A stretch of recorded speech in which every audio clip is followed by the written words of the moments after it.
আগেও কথা বললে আমাদের জামাত শিবির বলা হতো, কারণ আমরা ব্যতিক্রমী চিন্তা ভাবনা করি, জাতির মুক্তির চিন্তা করি।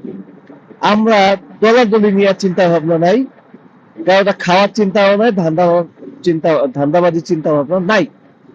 আমাদের চিন্তা ভাবনা হচ্ছে কিভাবে দেশটা সুন্দর করা যায়, কিভাবে দেশটা ভালো করা যায়। তাই দুটো কথা বলি, আমাদের বলে ফেলে জামাত, আমাদের বলে ফেলে আমরা দেশদ্রোহী, সে যাই হোক, এই আলাদা পেশাল।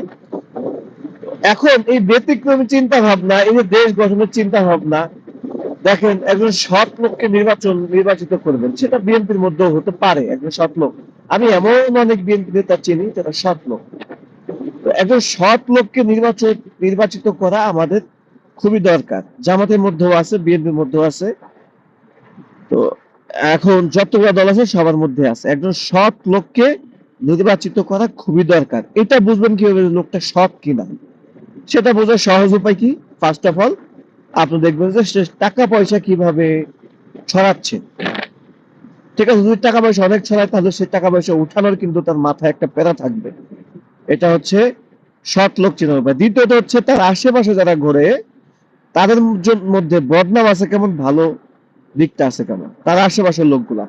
এখন একটা মানুষের ভালো খারাপ দিক থাকে, তো আপনার বুঝতে হবে যে তার আশেপাশে দেখা যায় দু চারজন ঘোরে, তার থেকে সহযোগিতা নেয়, এরা আসলে কেমন। হতে পারে এমন সেই নেতা তাদের সহযোগিতা দিয়ে সে নিজের চেয়ারে শক্ত করে, বা সে নিজে এলাকাটা চালায়।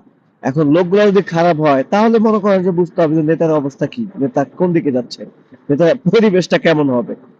আর যদি তার আশেপাশের লোকগুলো ভালো হয় তাহলে নিঃসন্দেহে চোখ বুঝে সিল মেরে দেন, সিলটা মারেন, এই লোক কিছু করবে, এই লোক আপনার আমার জন্য কিছু করবে, আমাদের জন্য কিছু করবে, দেশপ্রেম আছে এই লোকের মধ্যে।